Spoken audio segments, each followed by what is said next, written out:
Live from the 607, it's the Ocho Duro Parlay Hour, where we're talking everything going on in the world of sports. Join in the conversation on social media with the hashtag ODPH, because here we go. Instead of looking deep inside, every word I have to say, keep it simple. Welcome to an all-new edition of the ODPH podcast, better known as the Ocho Duro Parlay Hour. What is happening, everybody? Thank you so much for joining us this week. My name is Ken M. Joining me in studio, as always, you know him. He's the co-host. His name is Padawan J. Hello, hello, hello. Folks, we have a lot to talk about in the land of sports, but we have a few things to get out of the way first. Number one on that list, we have a new patron that just signed up for the Patreon. Heyo. So shout out to our guy, Brian Wayne from the Cheers of Comics podcast. Boy, do you not know what you've gotten yourself into. Oh, I know. He's going to be finding out what the whole one tier, $2 a month, and a lot of content is on the way is all about. So shout out to him. Secondly, the ODPH had some big news over the weekend. Yes. We just cleared 100,000 downloads. God damn. So thank you to everybody that's been supporting the brand since day one. If you just come along and you're hitting that follow and subscribe button, it means the absolute world to us. For being an indie pod, and we do this without any paid advertising, it's just us, social media, sharing, word of mouth, DIY as it comes.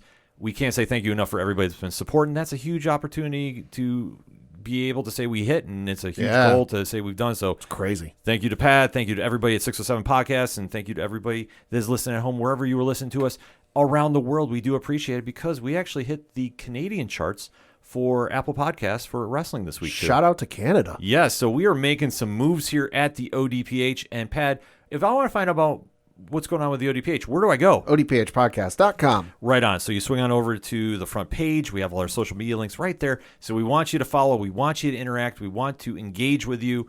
Also, you can check out the TeePublic store. A lot of stuff is going on there, let me just tell you. So if you want to really support the brand, that's one way to do it. Also, the Patreon link is right there, so you can be like Brian, because Brian's awesome. So are the rest of our patrons. So if you want to be like the cool kids, sign up and find out what's going on with the ODPH behind a Patreon wall. All the cool kids are doing it. Exactly. Patreon or Parlay Points blog section, the directory. Which, Pat, how many providers are we on? 117,000. Sounds about right to me. The classified section, which has friends of the show, such as 3FN Podcast, Dragon Master Games, and a lot more. Also, the music section. So shout out to Brian Wolf, Second Suitor, Tom Jolu, Floodlands. Shout out to Robots. The list goes on and on and on. Fantastic people that you definitely want to go support. If it's anything and everything that is the ODPH, it can be found at odphpodcast.com. And remember on social media to use the hashtag ODPHpod. But you came in to hear some sports talk, so let's deliver that. Obviously, it's the NFL season and it's the NFL playoffs, so you know we're kicking off the show with that. It's going to be recapping all the week's action because, man, there are some storylines coming out of this wild card weekend. So, Pad, kick us off. Yeah, and just for transparency's sake, we're going to be going in sequential order of when the games took place, so we're not showing any bias, we're not showing any favoritism here. We're going in the order of which they took place, and of course, we are starting off with the game that took place first on Saturday between the San Francisco 49ers, who beat the Seattle Seahawks by the final score of 41-23. Brock Purdy, the GOAT, Brock Purdy. Love that Paul Heyman intro. As Paul Heyman eloquently put it on the Fox pregame show. 18 of 30 for 332 yards passing, 3 touchdowns, no interceptions. Geno Smith, 25 of 35, 253 yards passing, 2 touchdowns, 1 interception. Kenneth Walker III led Seattle in rushing with 15 carries, 63 yards, 1 touchdown. Christian McCaffrey led San Francisco in rushing because 15 carries, 119 yards, no touchdowns. Deebo Samuel led San Francisco in receiving because, again, 6 catches, 133 yards, 1 touchdown. And DK Metcalf led Seattle in receiving because, 10 catches, 136 yards, and 2 touchdowns. Well, this game can be very easily summed up. It's a tale of two halves. Mm-hmm. The first half, San Francisco came out and took them way too lightly. Yes. And for a team that is an odds-on favorite to get to the Super Bowl. Oh, yeah. Without any question. Which is wild. To think about for considering they're on the third-string quarterback. Exactly. Like, what they've gone through this season, it's a true testament to what John Lynch and the behind-the-scenes front office has put together in San Francisco to make this happen. And doing this, which Pat alluded to, with a third-string quarterback is just completely crazy. But making a big deal to get Christian McCaffrey has definitely paid off, and the team is healthy. That's something to really put into perspective as well. Yeah. That they're now playing at such a high level with all their pieces in place. Mm-hmm. You can't get any better than this team is playing right now. However, though, Seattle came in playing with house money. Oh, yeah. They weren't supposed to be here. Nobody had them going 9-8 by any stretch of the imagination. I don't even think anybody in Seattle had them this far. No, because obviously losing Russell Wilson in the offseason, everybody thought the sky was falling. Geno Smith stepped in and really took advantage of the opportunity. So, well, and especially you think of Russell Wilson's performance the last couple of years in Seattle compared to what we thought we knew of Geno Smith. On paper, you look at it going into this season, downgrade. And Geno Smith, not nearly as good as Russell Wilson. Can he throw as deep as Russell Wilson? Can he make the plays like Russell Wilson? Can he read the field like Russell Wilson? And to this point, probably not as good, but damn it, he proved he's pretty good. Oh, absolutely. So factoring all that in, San Francisco took him too lightly in that first half. Mm-hmm. And Seattle was ready to scrap, which you have to applaud them for. They could have just easily folded and just said it's been a nice season. But they came out swinging in that second quarter. Yeah, 17 points unanswered. Exactly. So going into halftime, everybody was really unsure of how San Francisco was going to bounce back. I think it was like a video game. Oh, yeah. Well, everybody was going, are they pretenders or are they contenders? Obviously, they came out the gate ready to go. Their defense tightened up, shut out Seattle in the third quarter, and then the fourth quarter was all San Francisco. This is what championship teams do. They put it together, albeit, though, a little too close for comfort. Yeah. But that could be a theme for this weekend, as we'll get into when we discuss more of the games. But San Francisco looked great going into next week. This was a big win that obviously they needed, but they needed to also make it a statement, too. Yeah, 41-23. That is certainly a statement. Exactly. To put up 41 on a playoff team, that is truly saying we're not pretenders. We are contenders. Yeah, I mean, you just look at some of the other stats. I mentioned Deebo Samuel leading receiving, but Brandon Ayuk, 73 yards receiving. Juwan Jennings, 41 yards receiving. Kittle, 37 yards receiving. Elijah Mitchell, 25. Christian McCaffrey, 17. Pretty damn good spreading the ball around. And you have to think about it, too. For a lot of them, it was only 2 catches, so yards after carry. Uh-huh. So you have to think about, in that perspective, that the players were making plays. This is what you want from your offense. So Frisco is looking really good. Oh, yeah. They're clicking. Going into next week. Seattle has been a nice story, so nothing to hang their heads about. No. They definitely really showed up. They gave it their all. Just this was not their year, but this is stuff to build off for next year. Mm-hmm. So go from there. And then the other game that took place on Saturday was between the Jacksonville Jaguars, who beat the Los Angeles Chargers 31-30. Trevor Lawrence, 28 of 47, 288 yards passing, 4 touchdowns, 4 interceptions. Justin Herbert, 25 of 43, 273 yards passing with only 1 touchdown and no interceptions. Austin Eckler, 13 carries, 35 yards, 2 touchdowns. Travis Etienne Jr., 20 carries, 109 yards, no touchdowns. Evan Ingram led Jacksonville in receiving with 7 catches, 93 yards, 1 touchdown. And then Gerald Everett led Los Angeles in receiving with 6 catches, 109 yards, 1 touchdown. And because I know everyone listening at home is curious, Christian Kirk, 8 catches, 78 yards, 1 touchdown. I've said it once on this show. I will say it again, probably for the duration we do this show and then offline. Yep. The Chargers are the most inconsistent team in any type of game. Playoff, preseason, regular season, it doesn't matter. Do not rely on them to win when they need to. Nope. And this is the true testament of that statement. When you are up 27-7 at halftime, and you are clicking as much as you are clicking, and you have that much talent on both sides of the ball. Oh, yeah. And you let a Jacksonville team that had nothing to lose, had 4 turnovers in the first half. Yes. 3 of them in the first quarter. Bounce back. You are a pretender. Yes. You are not any team I would back moving forward. And you cannot sit there and tell me Justin Herbert is an elite quarterback. I know that he's had a great regular season, but to get shut down like he did in that second half, That is telling. I don't think it's necessarily all on him. I think he's certainly got the talent. I think some of it obviously falls on the, well, now former offensive coordinator because as we record, he has been let go from his position. But I think part of it falls on that former offensive coordinator whose name is, let me pull up the page here, Joe Lombardi. Because the stat I heard, I think it was while watching clips from First Take yesterday, Austin Eckler, 13 carries, 35 yards, 2 touchdowns.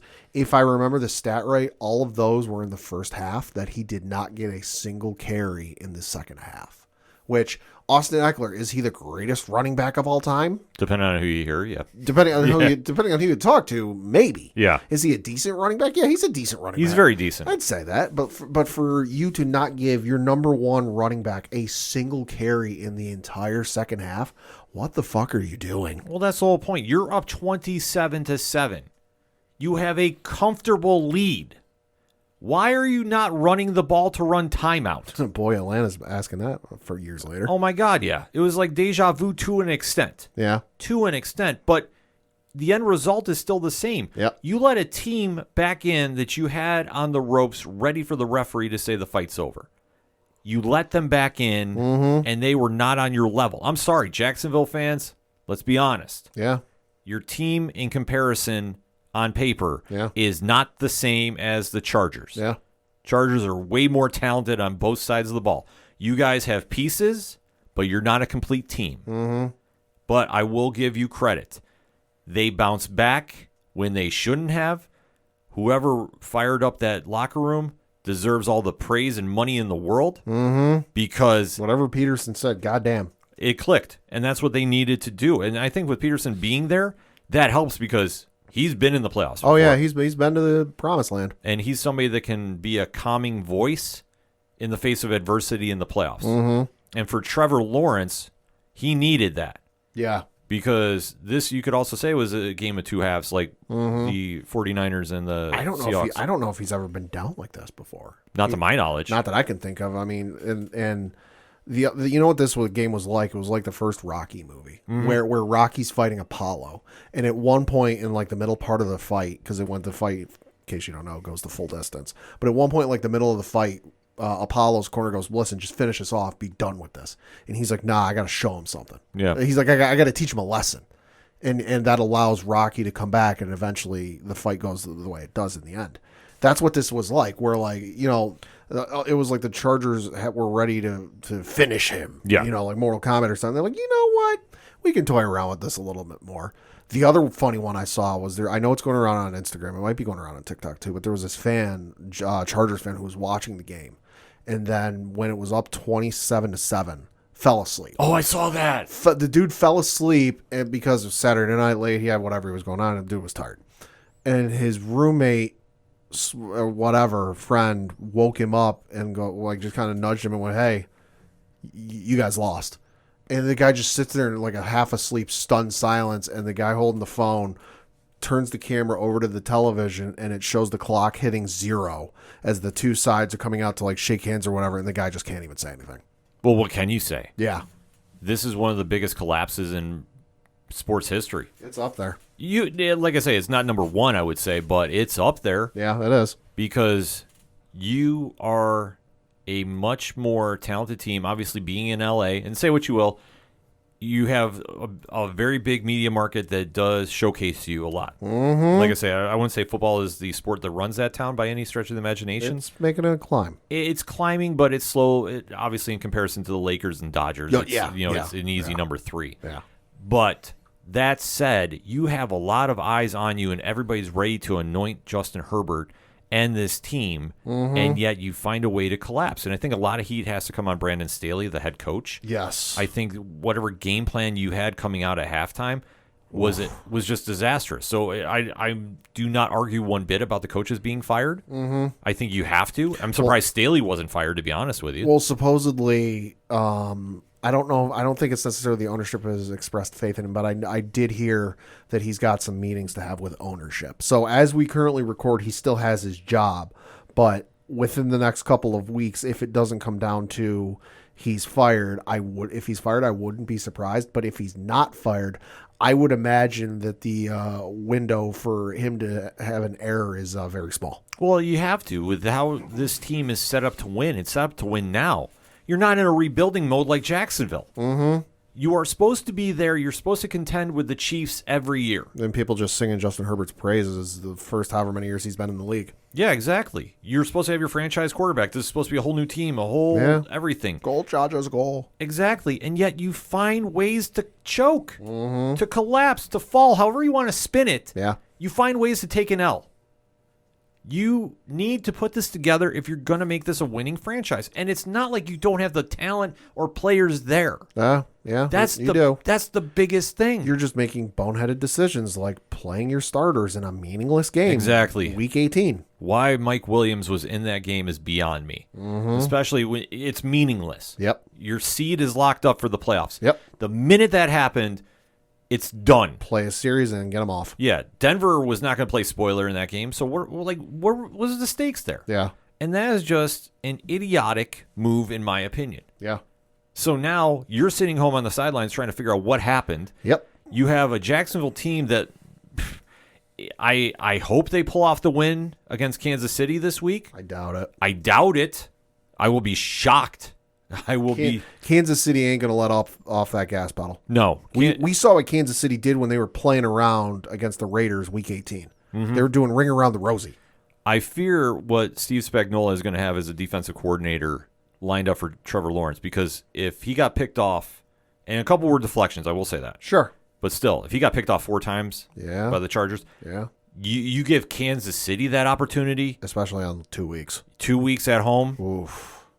This is a whole different ball game. Because I'm willing to bet, and this is just kind of me projecting a little bit, but I'm willing to bet with the defensive coordinator there over in Kansas City, Spagnuolo. The Chargers are in the same division. They've played them twice this year already. So realistically, there's not much more in the playbook they can reveal that they don't know. So they've got them pretty well scouted and know what they're going to do. So I'm willing to bet when it came time, they wasn't doing any hard planning. We're just kind of taking some look at some film and maybe coming up with some schemes. He wasn't looking at the Chargers because he's like, I know what I'm going to do for them. I got to look at the Jaguars, who we play maybe once every 3-4 years, whatever it is. So I'm willing to bet he was already looking at the Jaguars. So it ain't like, oh, he's only got a week to prep because, the game or whatever.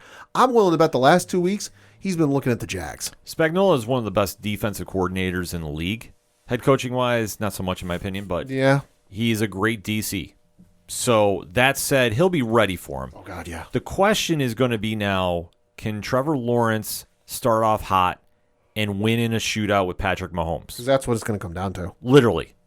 If he can't hang with Mahomes, it's all for nothing. And it's not to say Jacksonville can't catch lightning in a bottle twice, but going off the eye test, it's not going to happen. Now, I'm stressing, I want to see it happen because I would love to see Jacksonville play spoiler this week. I don't think they're going to, but they have 6 days now to get ready. Yep. And they have to show up. Currently looking at the line, it is Kansas City by 8.5. The over-under is 53, in case you're curious. And just because I know this will play a factor, current weather forecast, according to AccuWeather.com, is 40 degrees and rain. Yeah, that'll be interesting. I mean, Travis Etienne, if he can get the ball running on the ground easy, they have a shot. Like I say, it's not to say Jacksonville is going to win 48-0, or I'm sorry, Kansas City is going to win 48-0. Right. But the odds are not stacked in Jacksonville's favor. I don't care how you want to spin it. This is a good win, but this is a win over an inconsistent team that finds a way to fail more than win. So Jacksonville, get ready because you have the number 1 asterisk seed in the AFC waiting for you. You got a tough test. Yes, you do. And then the first game that took place on Sunday we're going to talk about is between the Buffalo Bills, who beat the Miami Dolphins 34-31. Josh Allen, 23 of 39, 352 yards passing, 3 touchdowns, 2 interceptions. Skylar Thompson, 18 of 45, 220 yards passing, 1 touchdown, 2 interceptions. Jeff Wilson Jr. led Miami in rushing with 10 carries, 23 yards, 1 touchdown. Devin Singletary led Buffalo in rushing with 10 carries, 48 yards, no touchdowns. Stephon Diggs led Buffalo in receiving because, 7 catches, 114 yards, no touchdowns. And then Tyreek Hill led Miami in receiving because, again, 7 catches, 69 yards, nice, and no touchdowns. All right, so I will call this right down the middle, much like we do here at the ODPH and on 607 TWS. The Bills were lucky to get a win over a third-string quarterback. And I am going to say this. If they make the same mistakes they did against Miami, against Cincinnati, it's going to be a long day for Bills Mafia. Because there was notable, egregious mistakes by Sean McDermott, Josh Allen, and the defense that really played a part of why this game was so close. Even Ken Dorsey, I thought made some really suspect play calls late. And let's get into it, though. Bills jumped out early. 14-0 at the end of the first quarter. They're looking great. Miami is not looking so hot. Skylar Thompson was struggling a bit. Sure. But Miami bounced back. They started to get the ball moving in the air. I mean, Tyreek Hill, once you got him slowly starting to go, they were making plays. Josh Allen was being a little too careless with the football. And when you make mistakes in the playoffs, see, this is the one thing we need to remember as fans during the playoffs. This isn't the regular season. Nope. If you're there, arguably, you're one of the 7 best teams of your conference. Unless, of course, you back in like Tampa Bay did because your division is awful. Yeah. If you make mistakes like this, professional teams that are meant to win are going to do this. And I will say the Dolphins' defense played very solid. Yeah. But they've done that all season. Have they been a lights-out defense? No. But they have played consistently enough that if you give them an opportunity to make a play, they're going to. Josh was careless with the ball a few times, and it came back to haunt him. And this is a situation that he needs to clean up in a hurry. I thought their play calling, though, near the end of the first half was getting him a little bit of trouble. McDermott was not letting go of a touchdown that got called back. He was fighting it. He even took a timeout and waste of a challenge because he wanted the booth to look at it and they couldn't. Like, doing mistakes like that is going to cost the Bills. And it drives me nuts because you can attest to this, Pat. Anybody that's listened to the show for a few years since McDermott has been there.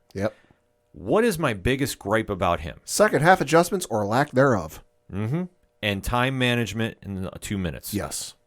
That's the 2 biggest things I say him and Frazier on the defensive side of the ball do very, very poorly. I thought McDermott mismanaged the time. We're lucky we got out of there with a lead at the first half.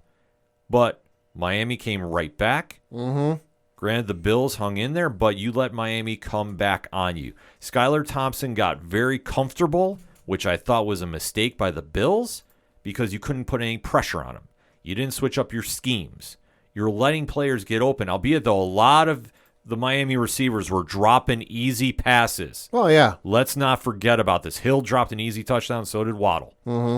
When you do that, that's going to cost you in the worst way possible, as we saw here.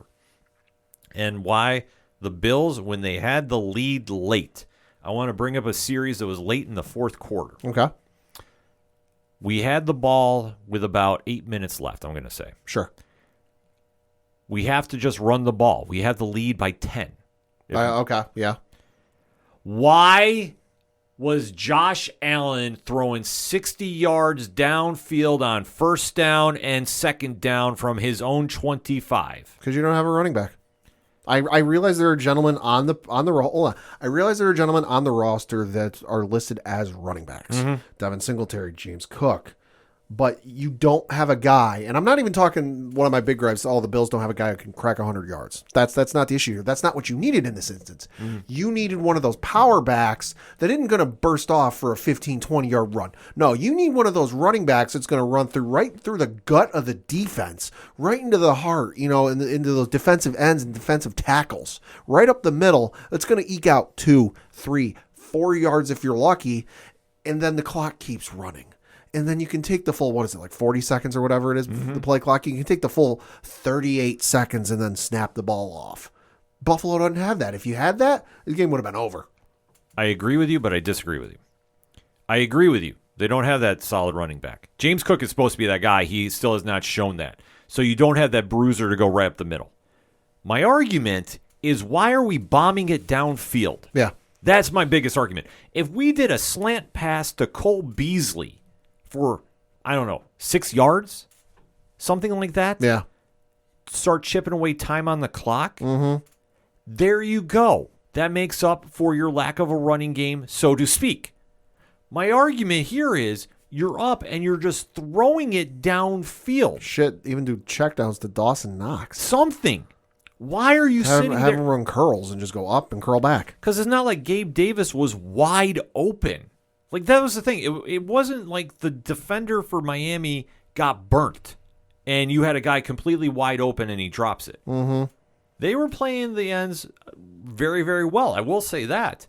Even though Diggs and Davis both had over 100 yards each receiving, it still was a point that instead of just doing the short game, you tried making a statement win. Mm-hmm.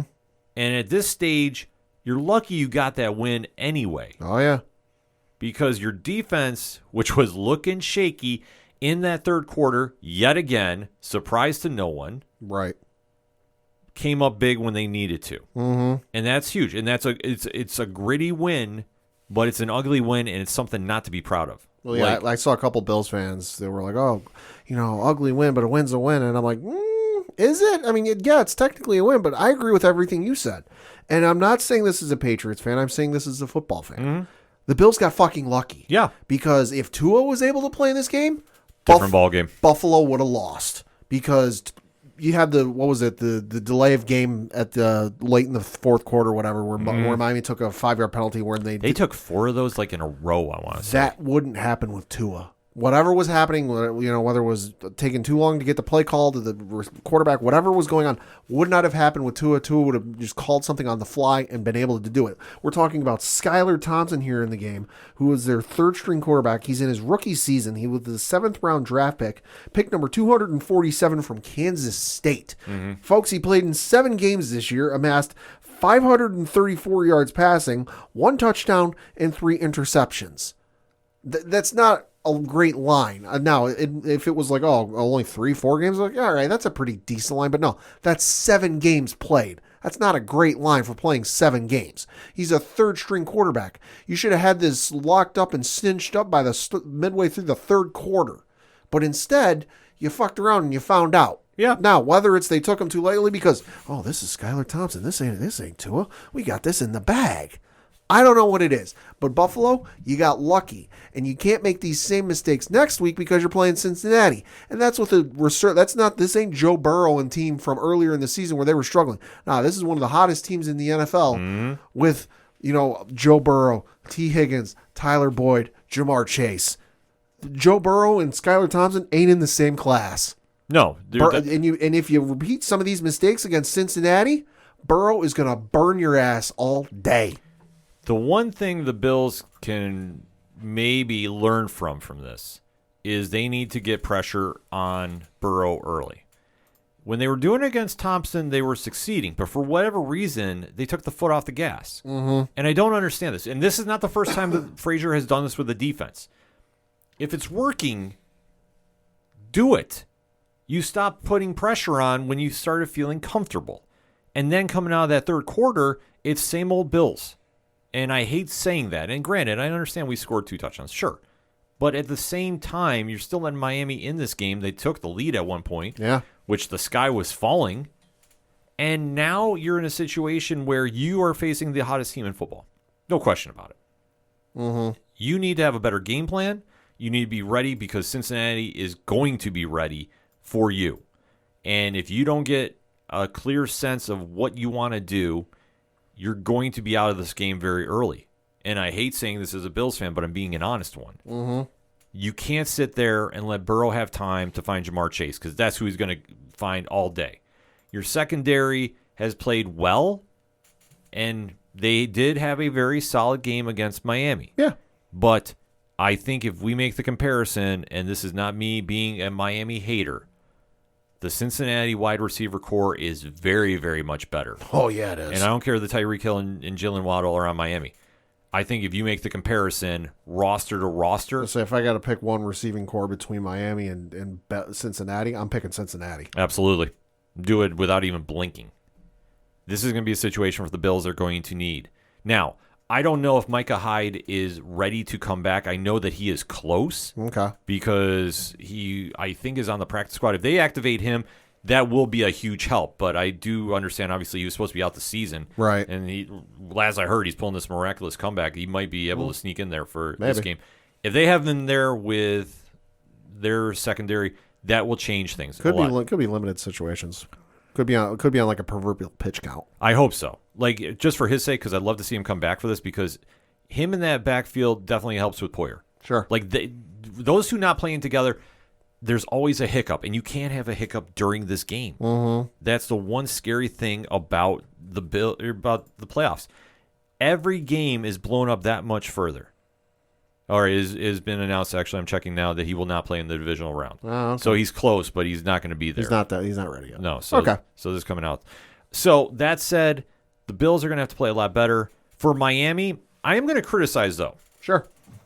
I think a lot has to do with the delay of games. Oh, yeah, that hurt. But I also remember hearing that Mike McDaniel allegedly said he did not realize it was 4th and 1. Oh, shit. At one point. Oh, that's not good. There was miscommunication. I'm sorry. If that's true, yeah, that's bullshit. That's also inexcusable, because all he's got to do is turn his head 90 degrees left or right, I don't know which direction it would be, and look at the fucking scoreboard. Yeah. Takes all of less than a second. You have people on the sideline holding the chains for the first downs. Yep. And what's always on the top of those orange markers? What the number down it is. Exactly.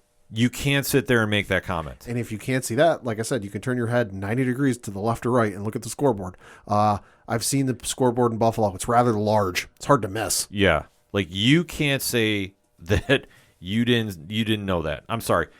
Own up that you had a quarterback in there that wasn't ready for this moment, but he played well enough. Considering he's a third-string quarterback, and he's a rookie, he played pretty damn good. Yeah. That's why I say I can't fault him on that. Skylar Thompson did what he could, but it was a situation that they should have been more prepared on the sidelines. Yeah. You're there watching everything. And, if you're saying that you did not know that you had a 4th and 1 and you didn't realize that you thought you had a first down, that's on you. Mm-hmm. You need to be in this game. You need to make sure you're watching. And, I'm sorry, that cost you this game, and you had a chance to win. Oh, absolutely. Now, am I saying he should be fired like I heard some people were saying? Look, he got you here without your starting quarterback. For a majority of the season. Yeah. I can't fault McDaniel. Hell no. I really can't. There's certain things I like about his game, and there's certain things I don't. You can't fire him over this game. Yeah, you can fault him for the game, but you want to know what I thought coming out of this game is Tua's there. Miami's going to be real scary. Mm-hmm. Oh, yeah. Because they're only going to get better. Well, Tua is allegedly coming back next season, so I'm just hoping he's back in perfect health. Yeah. That's the only thing I care about. If he says he's retiring and he's going to be healthy for the rest of his life, I'm happy with that too. I just want to see him healthy. I don't want to see anybody go through what he went through. And for Miami, you're going to have some rebuilding to do, and we'll have to wait to see how you match up with the Bills and the Patriots and the Jets next season, because I think all 4 teams are going to get better in this offseason. Just depends on how far the Bills want to go. That's going to be the biggest takeaway, because I think they have the marquee matchup of the weekend of all the other games we're going to be talking about. But that said, let's get a quick breakout pad and hit us up on the hashtag wherever you're listening to us from. Hashtag ODPH Pod. What is your thoughts about Wild Card Weekend? How did your team do? We gave you 3 games to discuss about. Give us your thoughts on those games. We definitely want to interact with you about this. We'll be right back. Calling all movie buffs, cinema lovers, and film fanatics. Welcome to the Silver Screen Savers podcast. I'm Michael Gallup. I'm Matt Sturdivant. And I'm Tyler Sutkus. And we're a show for movie fans by movie fans. Every week, you can catch us discussing the world of cinema, including dissection of films both new and old, our takes on what's to come, career retrospectives of the most prolific names in the business, and much, much more. Listen in via your favorite podcasting apps, including Apple Podcasts, Spotify, Good Pods, and more. You can also join the discussion and leave suggestions for future content by writing to us at silverscreensaverspod@gmail.com, following us at ScreensaversPod on both Instagram and Twitter, as well as liking us on Facebook at Silver Screen Savers Podcast. We'll see you at the cinema. Coming back on this edition of the ODPH podcast, still recapping Wild Card Weekend in the NFL. 3 games down, 3 are up. Pat, kick us off. Yeah, so next thing we're going to talk about was between the Minnesota Vikings and the New York Giants, which the Giants beat the Vikings by the final score of 31-24. Danny Dimes, 24 of 35, 301 yards passing, 2 touchdowns, no interceptions. Kirk Cousins, 31 of 39, 273 yards passing, 2 touchdowns, no interceptions. Dalvin Cook led Minnesota in rushing, 15 carries, 60 yards, no touchdowns. Daniel Jones led the Giants in rushing with 17 carries, 78 yards, no touchdowns. Isaiah Hodgins led the Giants in receiving with 8 catches, 105 yards, 1 touchdown, and then TJ Hawkinson led Minnesota in receiving with 10 catches, 129 yards, and no touchdowns. Well, we've said it once. We've said it a few times this season. Yeah. Minnesota is not for real. Sorry, they're the luckiest team in football. Yeah. They're not worthy of the seed they had this entire season. They got their record by luck. Well, and also somebody has to win the division, so. Right, by default. Yeah. Next year, Detroit, calling it right now. But they showed up for this one and got beat by the lesser team. And I'm sorry, Giants have shown that they are playing hot at an elite level when they need to. Yeah. Which is on par for them. Yeah, like I have to pause when I say that because I don't believe the words are coming out of my mouth. The Giants are playing... They're playing decent to their opponent's level. Like it's a let's not call them elite. They're good. Yeah, no, elite was never coming out of my mouth. They're good. Like the fact I'm actually complimenting them for this game because they won this outright. Well, I mean, let's face it. They followed the Padawan J rule for beating the Vikings. Shut down Justin Jefferson, and you're good. Yeah, because Justin Jefferson in this game targeted 9 times, caught 7 of them for 47 yards and no touchdowns. Yeah, which 47 yards, it's okay. For Justin Jefferson, it's a very subpar game. So somebody from the Giants must have listened to this podcast and schemed it up. They shut down Justin Jefferson, and they're good. Well, I do know that a Giants player does follow the show on Instagram. So maybe, just maybe, shout out to you. So definitely, hit us up on that hashtag ODPH pod. Let us know what you thought. But in all seriousness, though, Minnesota was only going to get by on the play of Kirk Cousins. Yeah, which, again, Kirk Cousins in prime time. Hey. Yeah, he's just not that guy. Like, he's a serviceable quarterback. Is he worth all the praise that his contract says he is? No. I'm sorry. No. Like, he's a solid quarterback, but he's not a guy that's going to get you over the hump. And time in and time out, we've seen this. Inconsistency. Oh, yeah. That's the easiest way to describe it, because you see him on planes after wins, and how you like that, and that whole the chains. Nonsense. Yeah. Yeah. Which I understand. You want to celebrate a win, but you don't do it enough in succession here. Yeah. That it makes sense. Mm-hmm. Like it's great to deliver and show up for the regular season, but when you're an absolute ghost in the postseason, don't mean much. Exactly. Like, quarterbacks are remembered for regular season performances, yes, but you're remembered for far more when it's the playoffs. Yeah. Like, it's just a weird thing to see him falter as badly as he does, because he has all the talent to do it. You just can't put it together. Like, I swear, if he ever goes to the Chargers, that might be the perfect fit. Oh, maybe. I'm saying that out loud, folks. You call it a shot, call it whatever you want. It's just, with him, it's not going to get Minnesota to where they need to be. They need to make a change. Mm-hmm. I don't know who. I couldn't even tell you. But they need to do something there, because he's just not going to get the job done. We saw this come up in probably the most crucial spot when they're driving down the field in the fourth quarter. Mm-hmm. And instead of going for the first down, he throws short to TJ Hawkinson. Yeah, that was weird. It's time and awareness. Was he just trying to pad his stats? Like, what the fuck? Yeah, it's just he lacked there in that moment. Yeah. And like I say, it's kind of weird for me to articulate, because if you're playing at this level and you're in the playoffs, this should be a no-brainer. And he's been around long enough that he should know. Exactly. See, this isn't like Thompson from Miami. I understand if he didn't. So this is his 10th year in the league. You know, he was drafted in 2012. Yeah, but this isn't Cousins' first time in the playoffs. So why are we sitting here going, I don't know where the first down marker is. I need to keep a drive going to keep my team in this. And it's not to say the Giants were playing shutdown, but they stepped up for the challenge. Oh, yeah, they did. They played great, so I can't fault them on that. Albeit, though, it was a little concerning that Daniel Jones was the leading rusher. Yeah. I will say that. But Saquon was definitely involved in the game. 2 touchdowns. You can't go wrong with that. No, 53 yards, 9 carries. And the defense played solid. So now, going into the next round, they will have a true test. Oh, yeah, they will. Because they got Philly. Anything is possible there. And it is tough for a team to sweep a division rival 3 times. It has been done, but it's very, very tough. That said, the Giants need a performance like they did here, where you need to shut down the running game and you need to shut down Jalen Hurts. And A.J. Brown. Mm-hmm. If you can do this, you have a chance. Mm-hmm. But then it all rides on Daniel Jones again. And now I'm going to make a weird comparison. Okay. And like I say, if you hear me at home or wherever you're listening to this podcast from, and you're like, why is he struggling so much to say this? Because I can't believe these words are coming out of my mouth about Daniel Jones. Daniel Jones is reminding me of Eli. Okay. Eli Manning, the great bit. Giants quarterback who was subpar. Well, I don't know if I call him great, but Well, I know you won't for obvious reasons. But he was subpar in the regular season, like serviceable. yeah, decent. Well, not even decent. Yeah, no, serviceable. But he would turn on a switch in that postseason. Yeah, And I don't know what ghost possessed him, yeah, but he would turn into this elite quarterback yeah. in the postseason. It'd be like the Monstars and Space Jam, stealing the abilities. It's the weirdest thing to watch. Yeah, it is similar. But there was a similar situation here with Daniel Jones against the Vikings.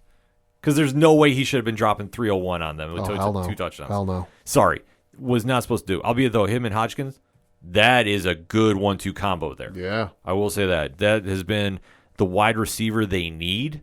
So as long as he stays healthy, they have a chance. I'm not going to say They always got a chance, any given Sunday, but Right. it ain't much. It's not much, but to think about what this team is capable of doing, and they're much like in the same vein as Seattle Yeah. and Jacksonville. You're playing with house money. Nobody's expecting you to even be here, and yet you got here.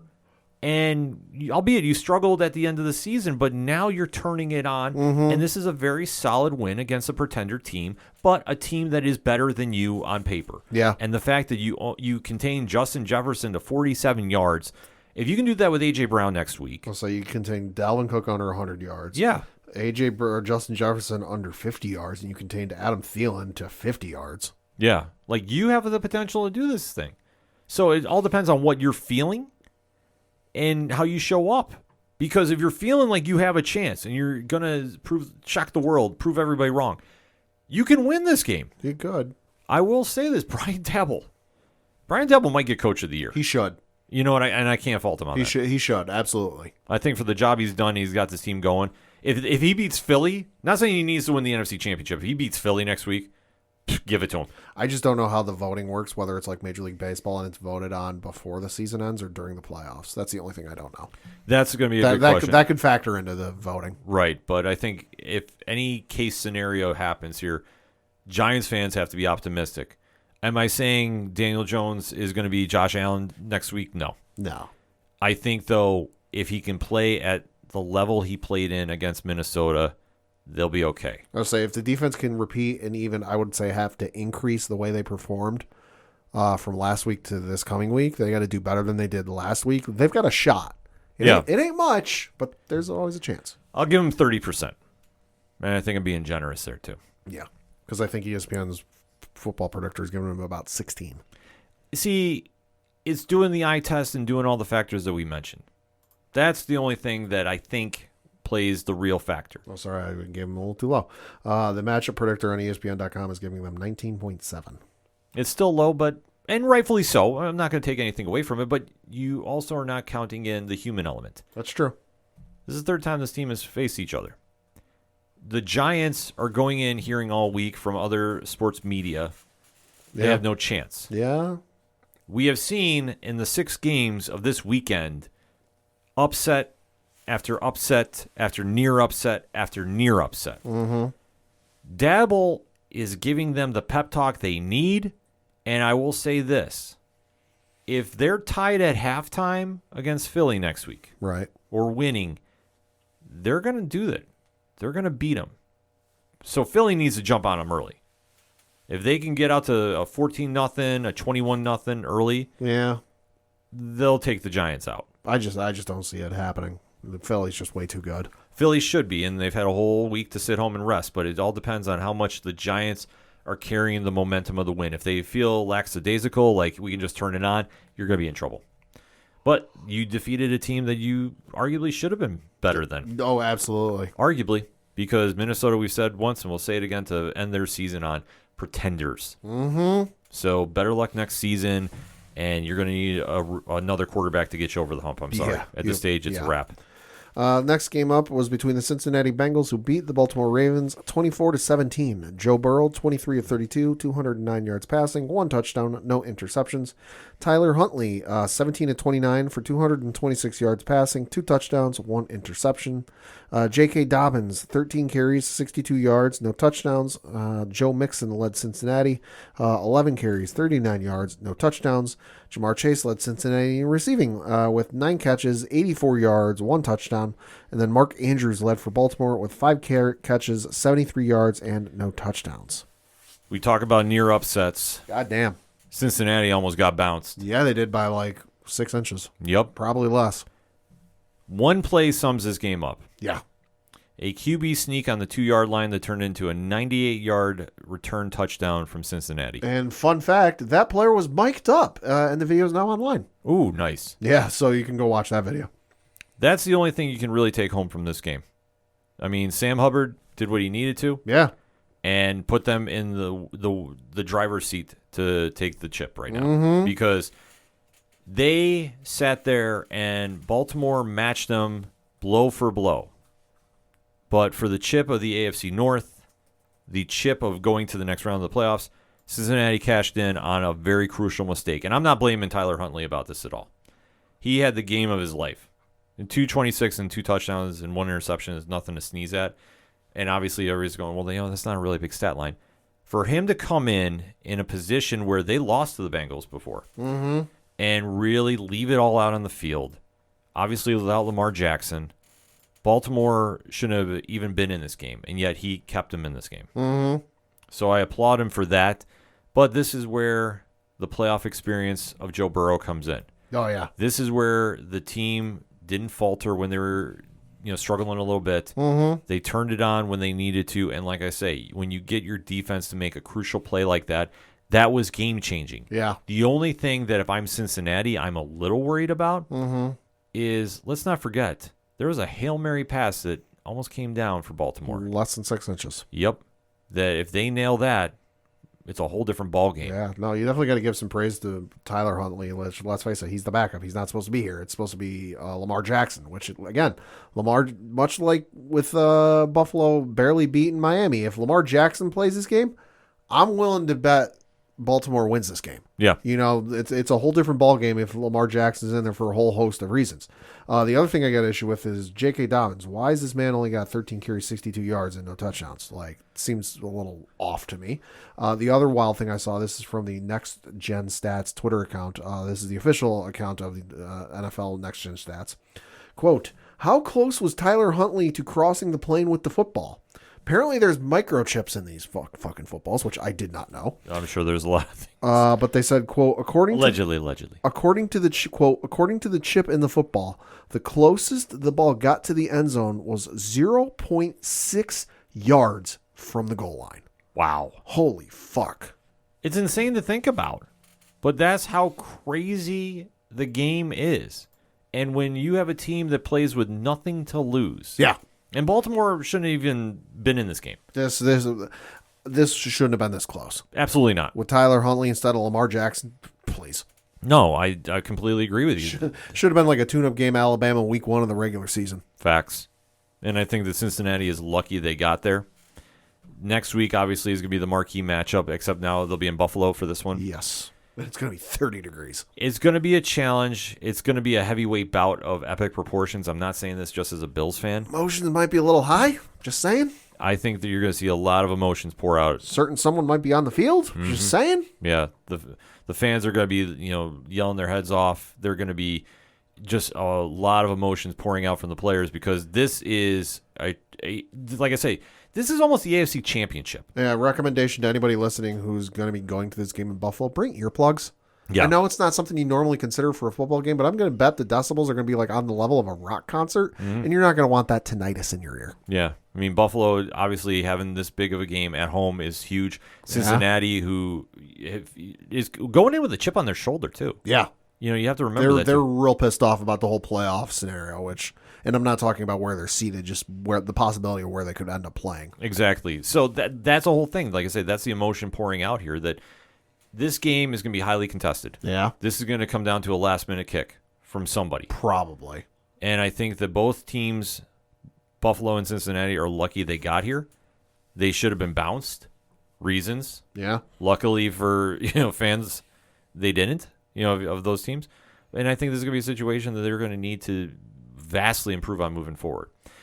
On the flip side, Baltimore, it's going to be an interesting offseason. Lamar Jackson is free agent. I am going to say I still believe he goes to Vegas. I think he's going to stay put because I think they're going to franchise him.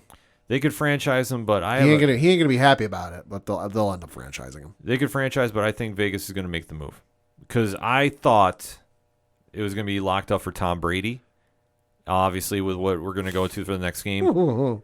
But I think after watching that game, I think all bets are off there. Yeah. And I think the Raiders are going to go all in on Lamar Jackson. I mean, they can want to all they want for $1 billion, but like if the Ravens end up franchise tagging him, it ain't going to mean shit. Well, they can match and make some like the crazier things have happened in football and pro sports. That's true. Too. So yeah. I'm just saying I got this weird leap feeling that it's going to happen. Yeah. But with Baltimore, I mean, once you get your quarterback situated, you're going to need to get him some players around him. I just couldn't believe that because I saw a photo of the odds somebody in Vegas, some sports book in Vegas, put on the teams to get Lamar Jackson. I couldn't even believe the Patriots made it on there. Well, they weren't the favorite, but they were like the second or third favorite. And I was like, fuck, really? Okay. Well, you got to remember, and this is the only time I'm going to segue into this area, comparing the sale of the WWE to football. Yeah. I think if you have if you have an entity that has some money involved, sure, and some space, sure, they're going to be thrown in this mix. Probably. Just how much of a serious contender they're going to be is a whole different ball of wax. Because I only think some teams could be in there just to drive the price up. Yeah, exactly. Some people are going to go in there, threaten they're going to make the deal, only to really cause chaos. And this happens in all pro sports with any free agent. So don't think. I mean, Carlos Correa come to mind. Oh fuck yeah! That man signed $800 million and 31 years worth of contracts. Yeah, let that sink in for a sec, folks. Yeah. But we still have that one more game to talk about, and obviously Tom Brady is making some noise for all the wrong reasons here. Yo, buddy. That was between the Dallas Cowboys, who beat the Tampa Bay Buccaneers 31-14. Dak Prescott, 25 of 33, 305 yards passing, 4 touchdowns, no interceptions. Tom Brady, 35 of fucking Christ, seriously? 35 of 66. Yeah. 351 yards, 2 touchdowns, 1 interception. Rashad White led Tampa Bay in rushing with 7 carries, 41 yards, 0 touchdowns. Tony Pollard led Dallas in rushing with 15 carries, 77 yards, no touchdowns. Dalton Schultz led Dallas in receiving with 7 catches, 95 yards, 2 touchdowns. And then Chris Godwin led Tampa Bay in receiving with 10 catches, 85 yards, and no touchdowns. Well, I think this is it for Tom Brady. Man's fucking old. I don't want to say he's done, but he's setting way too many records for the wrong reasons. Exactly. Worst record since his rookie year. The only time he's been held scoreless in a playoff game since his rookie year. It's not good stats. It's not good stats, and obviously with him coming back, we all had mixed feelings about that at the beginning of the season. A little trepidation. Yeah, because he is Tom Brady, so you have to give him the benefit of the doubt. He is who he is. There's a reason he's still playing. Exactly.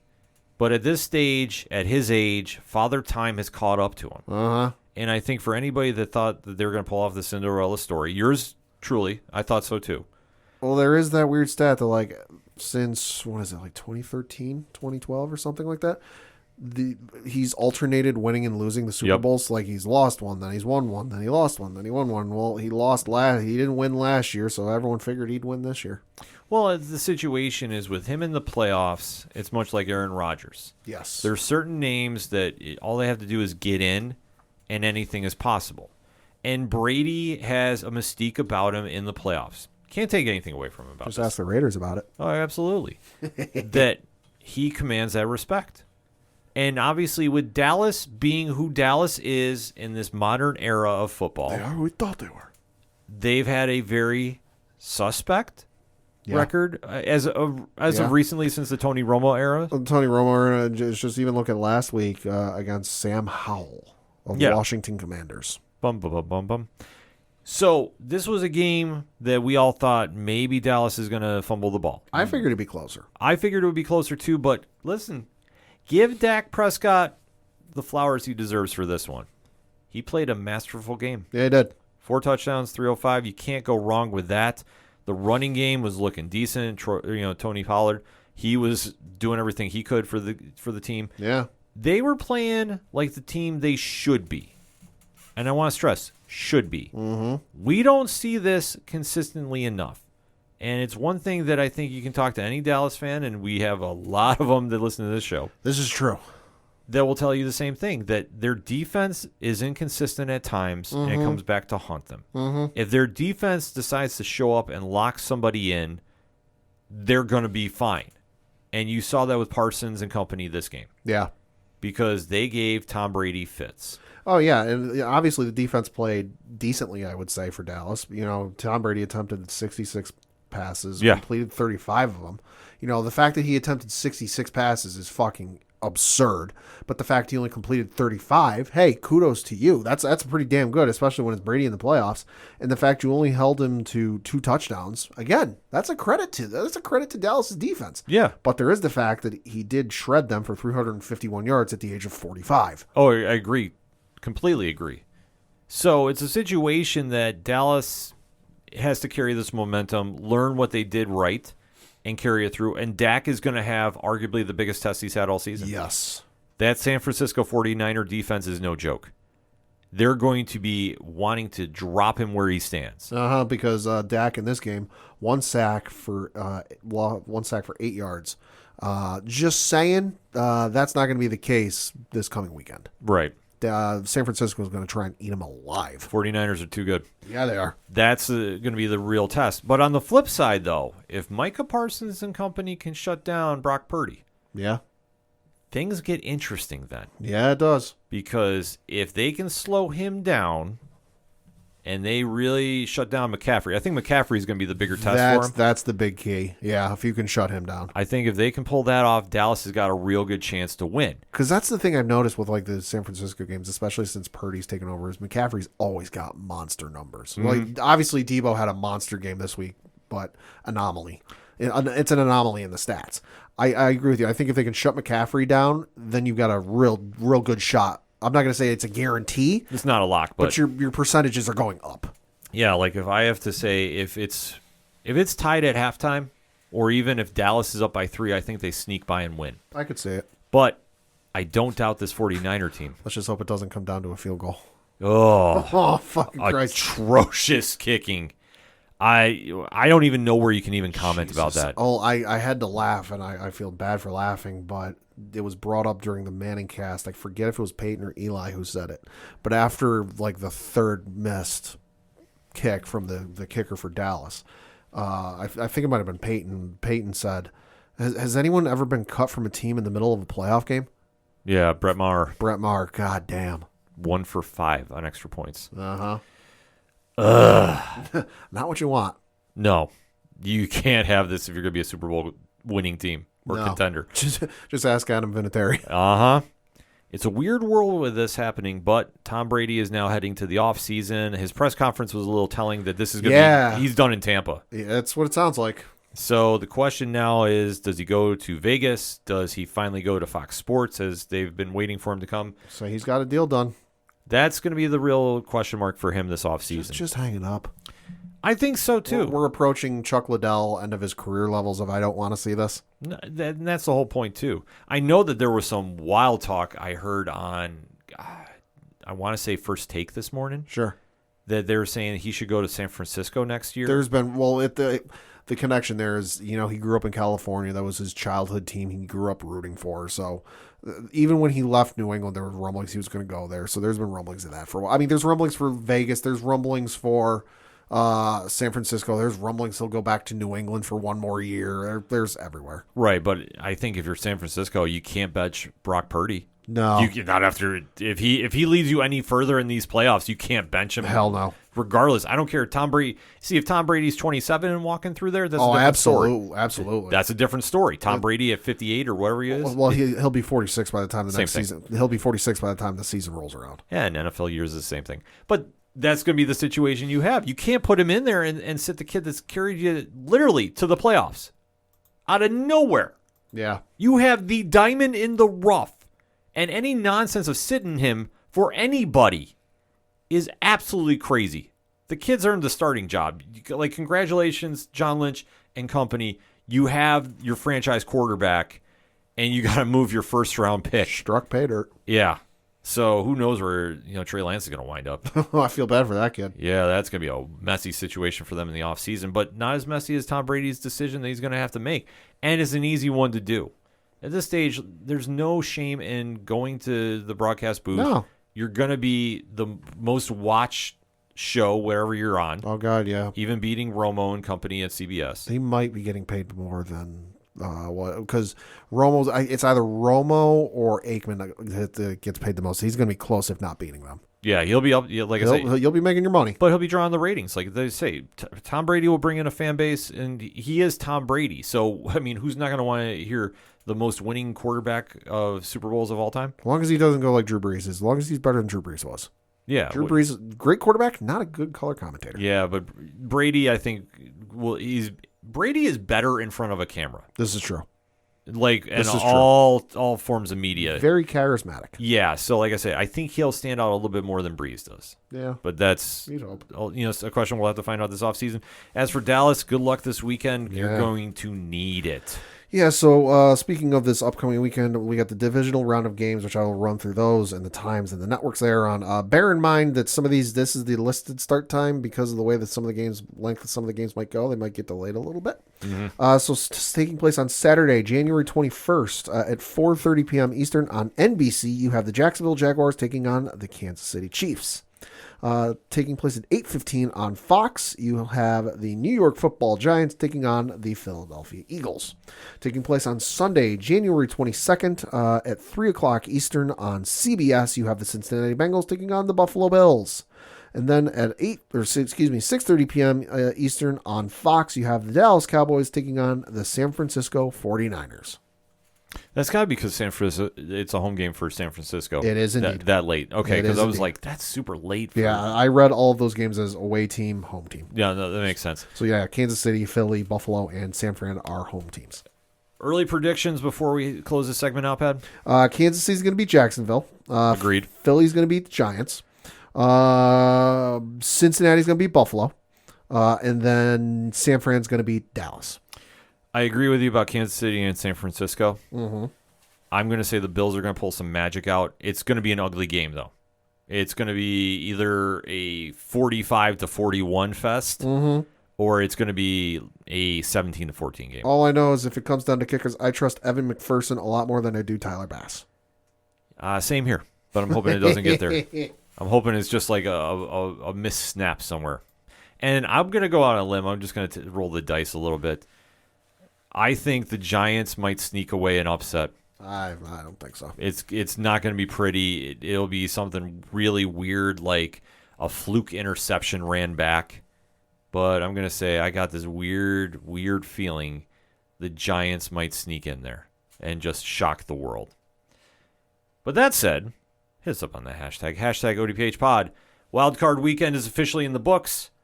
Who you got for the games this weekend? Let's talk about it, shall we? We're going to take a quick break. We'll be right back. Do not adjust your dial. Or, well, your phone, your watch, or whatever the heck you're using to listen to the awesome podcast you're currently listening to.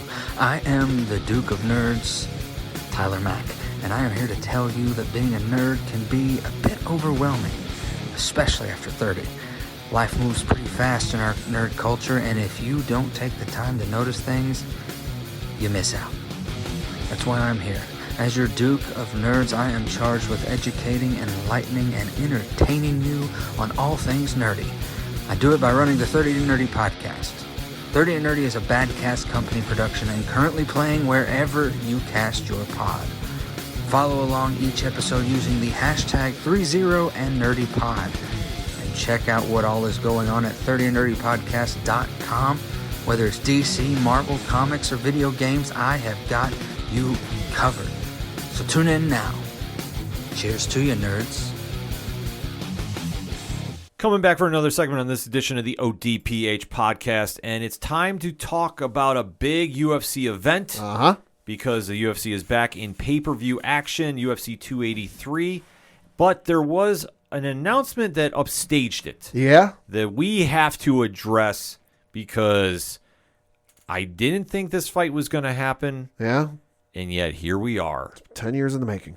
Break it down, Pat. So it was announced by Dana White this past weekend after whatever took place this past weekend. There was a UFC, I think it was a fight night. Fight night on ESPN Plus. But it was announced that the UFC, and I'm building something here, so bear with me. UFC and Francis Ngannou could not come to an agreement on a new contract, so Francis Ngannou relinquished the UFC heavyweight championship. So it's an open championship. There's no champion. As a result, there will be a matchup for said UFC vacant UFC heavyweight championship taking place on March 4th at the T-Mobile Arena in Las Vegas, Nevada, between one Ciryl Gane and making his heavyweight debut, John Bones Jones.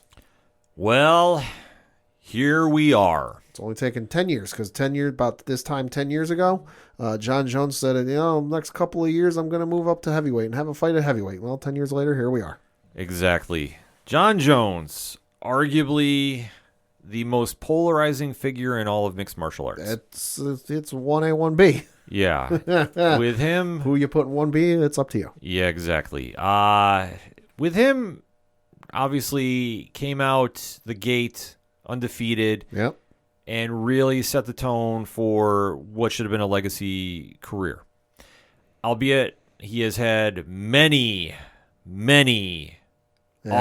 off-cage incidents that we could spend a whole podcast discussing. I'm going to his Wikipedia page. I mean, the man's got an entire section just devoted to controversies with 5 different subsections. Yeah. Eye pokes, Daniel Cormier altercation. There's the hit and run conviction, the domestic violence arrest, and then a section just titled Other Legal Troubles. Yeah. Not good. Not good for somebody that should have been a legendary figure in the sport and been arguably considered in the greatest fighter of all time conversation. Yeah, not so much anymore. You can't say that because of the inconsistency due to the off-cage incidents. Yeah. And like I say, there's so many of them to, like, where do you even begin? Yeah. But when he made that transition into the quote-unquote heel persona, if we're going to use wrestling terms, against Daniel Cormier, things started going very downhill fast. And unfortunately, John has not fought in a while for various reasons, but the overall consensus was after he got his stuff together, he was going to move up to heavyweight. Last fight was on February the 8th, 2020 against Dominic Reyes, which was a unanimous decision victory. Right, which Reyes had him the first 2 rounds and then gassed out. Yep. So John has not looked dominant in his last few fights. We have to stress that. Yeah. In the light heavyweight division. And then time is off. He has been putting on mass. He is going to be stepping into the heavyweight division. I don't know how much he's been walking around at. He's been bulking up for so goddamn long. He should be used to it by now. Exactly. So he should be at a comfortable weight to fight at this class. Because I want to say I read some stories going on 3 years ago now that he was getting into some like weightlifting programs that were designed for bulking up and gaining mass for this type of transition. So he's been at this long enough and he's been fighting long enough that this shouldn't be an issue. Well, he hasn't fought in 3 years. That's an issue. Like, that's the whole thing. That's an issue. That's a big issue. That's a big question mark coming into this fight. What kind of condition is he in? I mean, sure. Ring rust is a thing. Yeah, he could be lifting all the weights he can, and he can come out there looking like, a creator wrestler. Right, and I've said before, I'll say it again, you can have as many sparring sessions against whoever the fuck you want to. You can have a gauntlet style match in WWE, where you run through 5 of the greatest fighters of all time in your sparring session. it don't mean fucking shit when you get to the actual fight, or guys trying to take your head off. Exactly. So that said, it was long rumored that he would be fighting Stipe Miocic. Yep. Francis Ngannou was working on his own contract issues. Allegedly, he was offered the biggest heavyweight contract in UFC history and turned it down. And allegedly, according to Francis Ngannou, I read today, he made 3 pitches for a heavyweight title fight, one of which being John Jones. Yeah, and for whatever reason, it didn't work out. I'll say the numbers were clearly not being exchanged right. Yeah, so Something's going on. there was a big miscommunication on somebody's end, whether it's the UFC and Dana White or Francis Ngannou and his team.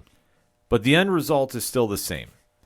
That Ngannou is gone, arguably going to boxing, arguably going to WWE, arguably going to Bellator or PFL. wherever. He is gone from the UFC. My bet, night 1 WrestleMania, him versus Lesnar. Not doubting that they would not have him come in for something, because he's not going to be fighting. Obviously, I think boxing is a smart way to go, him and Tyson Fury. Yeah. You can make that happen, Yeah. or you can get him there with somebody. I think you can make some money happen. But this goes back to the UFC, though, and John Jones. So John has been waiting in the wings. All he's been doing is lifting and getting himself in shape for it. Yep. Cyril Gane was a name that was getting thrown around if Miocic wasn't able to fight, because Miocic, I know, is in the back end of his career, obviously. Yeah. He's more involved in doing firefighting, I believe, in Cleveland. Yes. So it was just a sense of who was going to be the welcome opponent for John. Now, Gane is here, interim heavyweight title. Well, actually, the real heavyweight title. It's not interim. It's vacant, yeah. And John is coming in as a big underdog. Like, that's the big thing to remember with this. The other thing, too, we have to note is after it was announced this fight was taking place, it was also announced John signed a new 8-fight deal with the UFC. Yeah.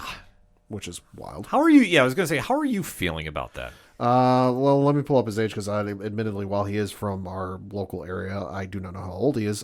He is 35 years old. He'll turn 36 in July.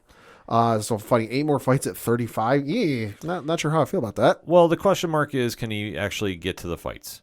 And yeah, that is, yeah, big ask. Like, we can't lie about it. I'm not going to sugarcoat it. He's fucked up. He's had his issues. Yeah.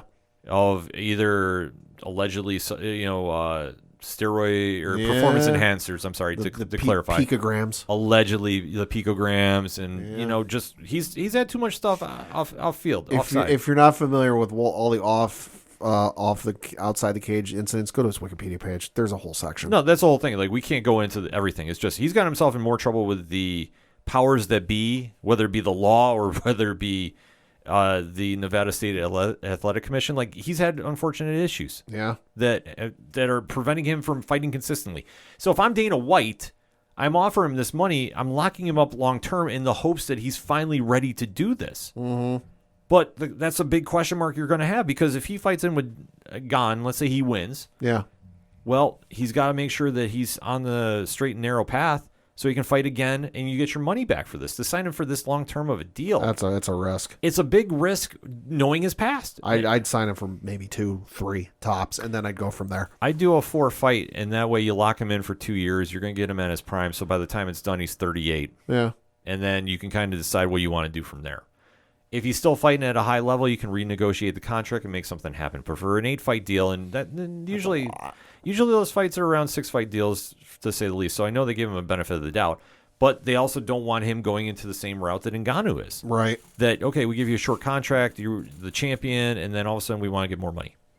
And Dana doesn't want to do it because of reasons. It's a weird situation, but the only thing that we can say for certain is John is back for now. For now. He's got a fight against Cyril Gane that is not an easy task by any stretch of the means. And it depends if he can just turn on the fighting style that everybody knew when he was a light heavyweight. Mm-hmm. If he can't do it, this is all for nothing. And his legacy is going to be tarnished. I'm sorry. He needs this win worse than anybody. More so than Gane does. Yeah, the legacy's already tarnished. It just depends on how much bigger that black eye is going to get. Oh, exactly. Because now he comes back, and then if he doesn't get it, he's going to just put, more doubt about what was the potential? What was he ever going to be? He needs to win this fight just because he's been talking about this. Because I saw it on Facebook that whatever, it was like January, whatever the date was, 2013, he talked about moving up to heavyweight in the next couple of years. He's been talking about this for 10 years. He's been talking about for his entire run of how great he is, how he's one of the greatest of all time. And he needs to win this fight, because otherwise he'll just be another name in history that a lot of fans won't remember. Yeah.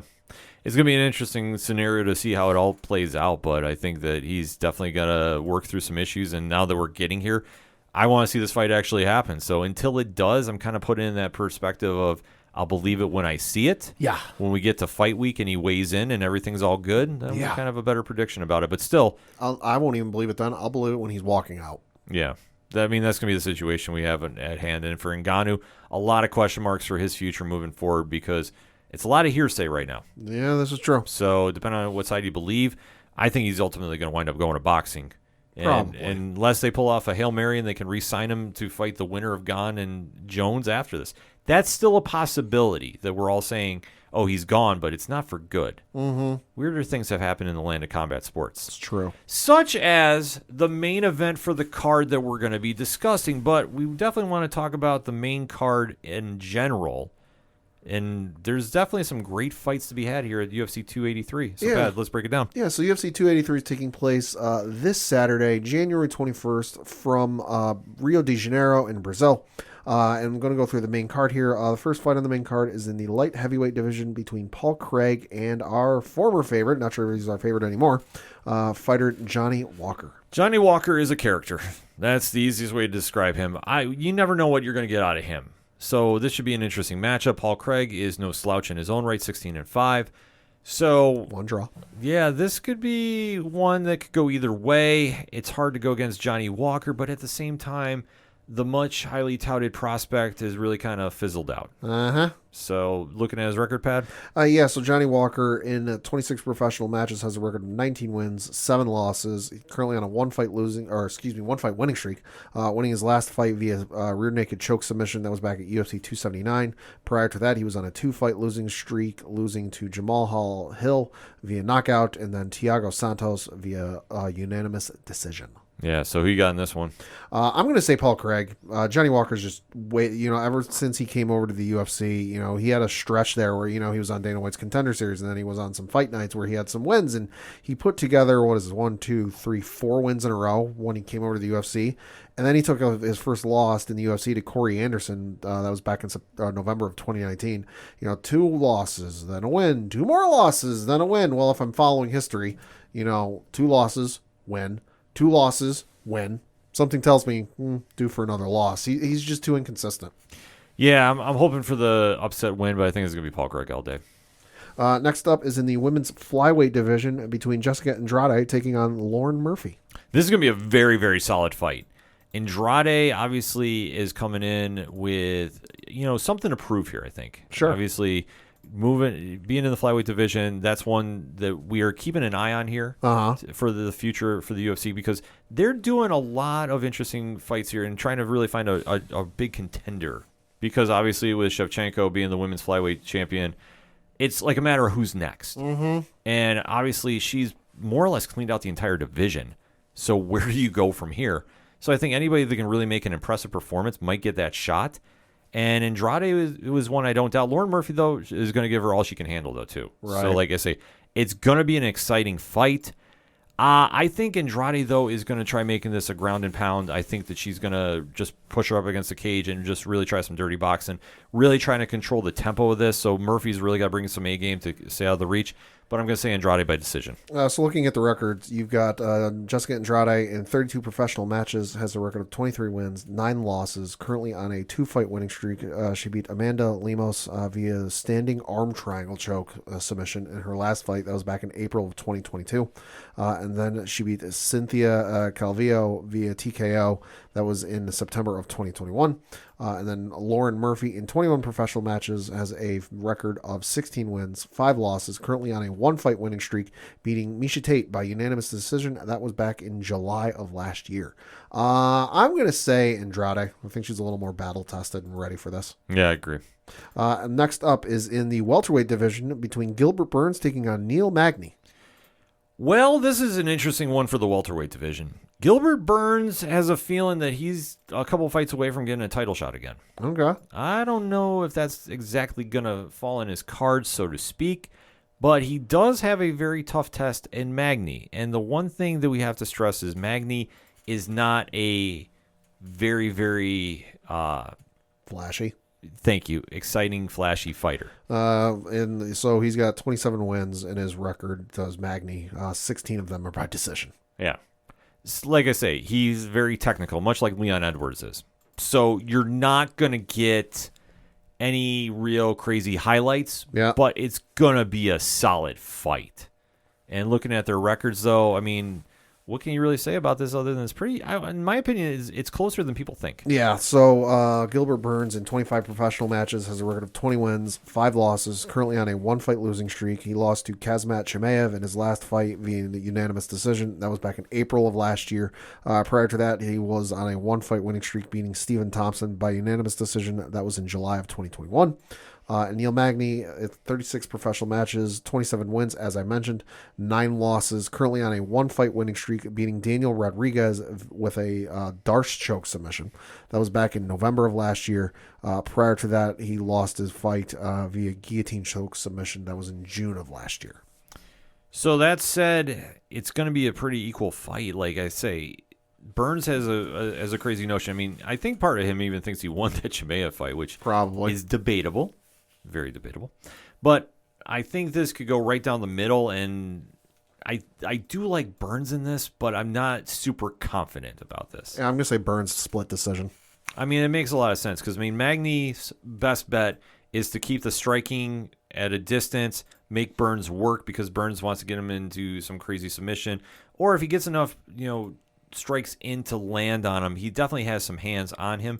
But obviously, jiu-jitsu is more of his bread and butter, so to speak. Right. So if Magny can stick and move and keep it at a distance, I think he's got a good chance to sneak this one out. But it's going to be close. Next up is the co-main event, or I should also say I'm going to give it to, like I said, Gilbert Burns split decision. And then the co-main event of the evening is in the flyweight division for the unified, I guess you could say, flyweight championship between the champion Devison Figueiredo taking on the interim champion Brandon Moreno for the 3rd time. Well, the UFC's version of Fight Forever strikes again. Once a year for the last 3 years.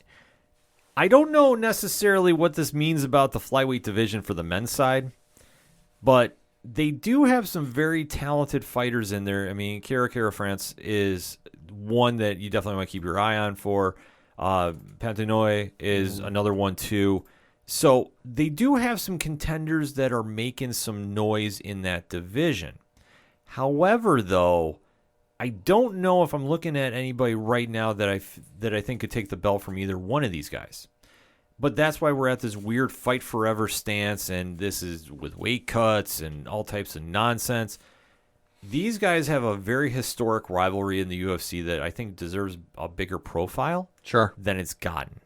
Because this is going to be an exciting fight. But this is almost in the same vein of a Kevin Steen versus Sami Zayn match. Sure. Both people involved are going to bring it. It's going to be a highly entertaining match.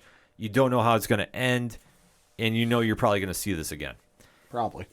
That said, break down the records for me, Pat. Yeah, so Devson Figueiredo in 24 professional matches has a record of 21 wins, 2 losses, 1 draw, currently on a 1-fight winning streak. He beat Brandon Moreno via unanimous decision at UFC 270. That was back in January of last year.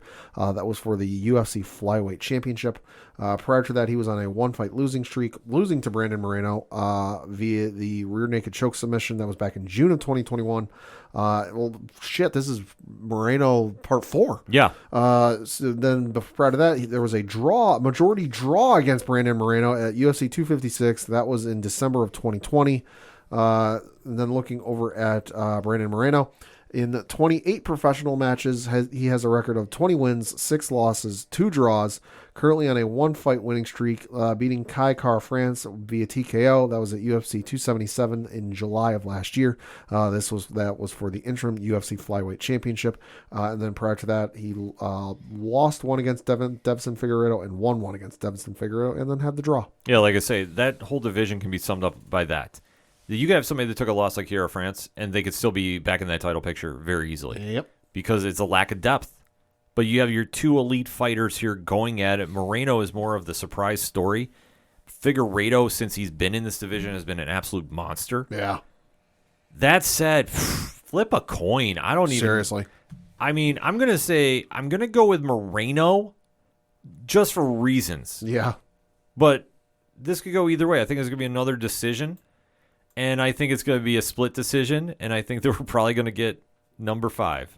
Probably. Coming out of this. It's probably going to be another draw, and then we're going to get the 5th one of these. Oh, probably. Looking at the main event, that is in the light heavyweight division between Glover Teixeira taking on Jamal Hill. So this is a very, very interesting one because obviously we don't have a light heavyweight champion right now. This is true. You know, Yuri gave up the title. Obviously, he's coming back at some point from his shoulder surgery. Yep. We don't know when. Yep. He'll get the first title shot when he comes back. So shoulders are messy. Yeah, he did the smart thing and relinquished the belt. He didn't want to hold up the division. We just had Magnov and Blachowicz go, and that was a dud. Yep. That nobody won in that one. Another draw, or no decision, rather. Or no, it was a draw. Yeah. But it was so bad, I just want to forget it. Like, I don't even want to remember watching it. So Dana immediately made this match for the heavyweight title, or the light heavyweight title, yeah. And you have to look at this and go, Glover Teixeira is finally getting his rematch. He is on the wrong side of 40. 43 years old. Can he find some kind of miracle win here against Jamal Hill? Because Hill, 11-1, should win this outright. Almost over 10 years younger than him. Yeah, this should not be a contest. It really shouldn't. But whatever Glover Teixeira is doing to get ready for these fights is working at this stage. Mm-hmm. And I'm not saying he's going to make a run, but I will go on a bold prediction. I think he gets the W here. Okay. I think he catches the kid sleeping in the second round and gets him with a guillotine choke. Looking at the records here, you got Glover Teixeira, who in 41, yes, that's right, folks, 41 professional matches, has a record of 33 wins, 8 losses, currently on a 1-fight losing streak, losing to Jiri Prochazka via rear naked choke submission. That was back in June of last year. Prior to that, he was on a 6-fight winning streak, beating the likes of Carl Robertson, John Kutalaba, Nikita Krylov, Anthony Smith, Thiago Santos, and Jan Blachowicz. So kind of a who's who of that division. Mm-hmm. And then over on the flip side, you have Jamal Hill in 13 professional matches, has a record of 11 wins, 1 loss, 1 no contest. Currently on a 3-fight winning streak, beating Thiago Santos via TKO in his last fight. That was in August of last year. Knocking out Johnny Walker. That was in February of last year. And then knocking out Jimmy Crute. That was in December of 2021. His last loss came against Paul Craig. That was at UFC 263 in June of 2021. Yeah.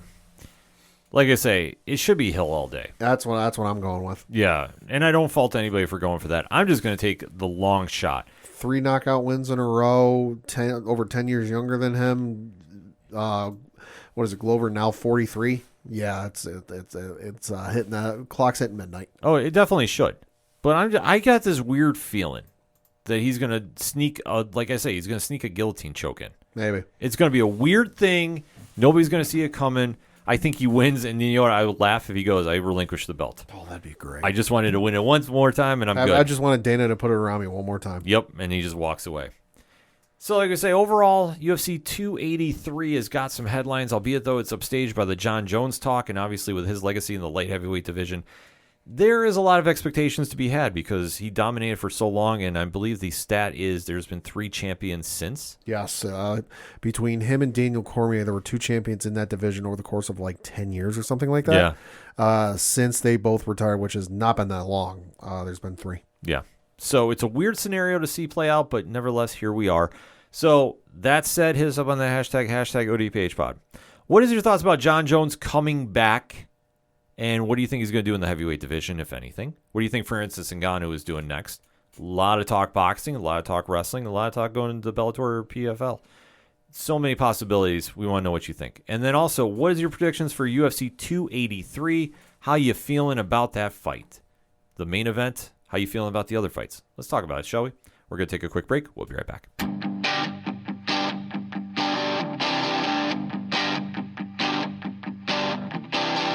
This is Tom from Tom Joe Lou, This is Matt from Sideroom Sounds. and you're listening to ODPH Podcast. Wanna go where no one knows my name, to the desert, the oceans, or the plains. 'Cause I wanna Coming back for the final segment on this edition of the ODPH podcast. Pad, what you got? Gotta talk some local minute. Looking at the Binghamton Black Bears and the standings for the Federal Prospects Hockey League. The Binghamton Black Bears still in second place. Danbury ahead of them in first place with a record of 21 wins, 3 losses, and then 3 losses coming in overtime or shootout. Binghamton second place with 19 wins, 6 losses, and 2 losses in overtime or shootouts. Looking at their record from this past week, they had 2 games, both of them against the Watertown Wolves. They won the game on Friday, January 13th, by the final score of 6-2. That was on the road, and then they came back home and won again by the final score of 5-1. Looking ahead to this upcoming weekend, they are on the road for both games. Friday, January 20th at 7:35 p.m. Eastern, they are playing the Elmira Mammoth.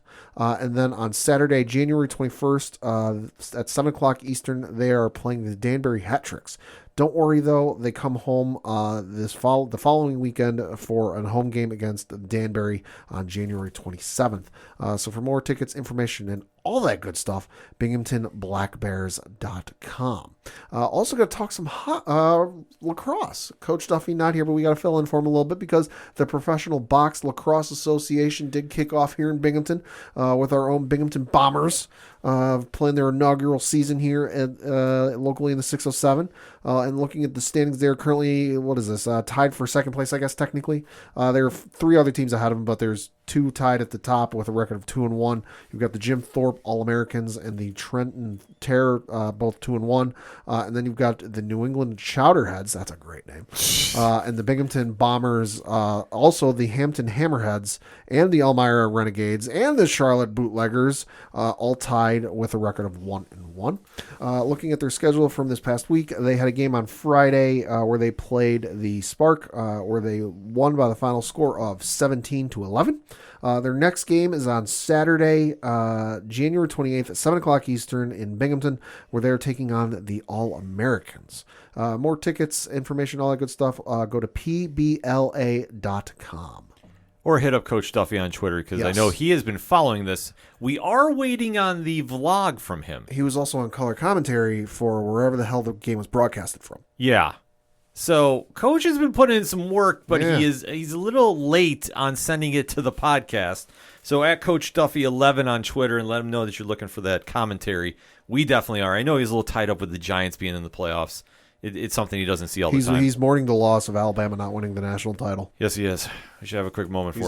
He's also mourning the North Carolina Tar Heels not doing well. Oh, let him know. Let him know. But in all seriousness, there is one more local team that we need to discuss. Yeah. That's those Binghamton Bulldogs. Hell yeah. So this past weekend, they were facing the Catskill Cardinals Okay. and decided to get a big W, 139-91. Goddamn. So they are still your reigning, defending, number 1 ranked ABA team with a record of 11-0. Wow. So that's a huge That's good. step for them for the 6th week in a row. Wow. So this is a very big deal. This week at the Bulldog Sport Complex locally, they are facing the number 4 Wyoming Valley Clutch. Okay. They are 8-0. Ooh, something's got to give. So something's got to give. It's a hot ticket in town. So if you're looking to go there, BinghamtonBulldogs.com has got all the information you need. Hit them up on Facebook. They're very active there as well. We'll kind of have to wait to see. Maybe we'll make an appearance down there. I don't know. Schedules are kind of a little tight this weekend. But definitely go support them because, like I say, this is a very, very big deal. I don't think that, in my opinion, there's been a big deal like this since Syracuse came to town. Probably a couple not. seasons ago. Probably not. And that was a monster atmosphere for a game. So if you got the chance to get down there and support the Bulldogs, make sure to go do it. And like I say, all information for that, binghamtonbulldogs.com. I'm going to talk a little bit of boxing news because it was announced, or I guess confirmed, that Jake Paul is going to be taking on his next opponent. That is February 25th. And the reason we're talking about this is because he's taking on an actual boxer. Running through his record, in case you don't know, he's never actually faced an actual boxer. His first professional, air quotes, fight was against the YouTuber KSI. Then he fought the former basketball player Nate Robinson. Then he fought the MMA fighter Ben Askren. Then he fought Tyron Woodley twice, and then he fought Anderson Silva. So he's fought fighters, but not an actual boxer. But now, according to quote-unquote sources, this from Mark Raimondi of ESPN.com, he's going to be taking on one Tommy Fury on February 25th. So reading from an article on ESPN.com, it says, quote, "The third time is apparently the charm for Jake Paul and Tommy Fury. Paul, the YouTube star turned prize fighter, and Fury have agreed to fight February 25th in Saudi Arabia," sources confirmed to ESPN's Mike Coppinger on Tuesday. This is the third time the two have booked a fight with one another, though they have still not gotten into the ring together, close quote. Well, Jake Paul, love him or hate him, knows how to move the needle. This is true. So does his brother Logan. This is an interesting predicament for boxing because now Jake has really got a test in front of him. I'm sorry, Anderson Silva at this stage doesn't matter. No. The luster is gone. He's 40. Anderson Silva 15 years ago? Absolutely. Yeah, but now, no. Tyrone Woodley. He knocked him out once and then in a split decision. Yeah, there's nothing there for him, unfortunately. He had a great UFC run, but unfortunately now, when you're not a full-time boxer, it's tough to make that transition. Right. There's only a few fighters that do that, boxing/MMA, and can pull that off. Nate Diaz is one of them. Oh, boy, yeah, he is. And trust me when I say this, that fight is happening this year. That's probably the safest lock I can make unless some catastrophic incident happens and it doesn't go down. Right. There's already been like some buildup happening. I would not doubt that after this fight, win, lose, or draw, Jake calls out Nate. Nate's in the building. Chaos ensues. War Stockton. Yeah.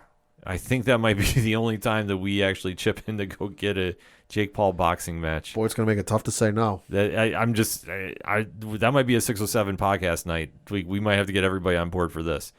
But this is going to be a true test to see if Jake Paul is the deal. I don't want to say real deal because he hasn't fought anybody yet. Right. But this will be this is a huge test for him. We do know that he does train and does take the sport very seriously, which I do respect that aspect. Yeah.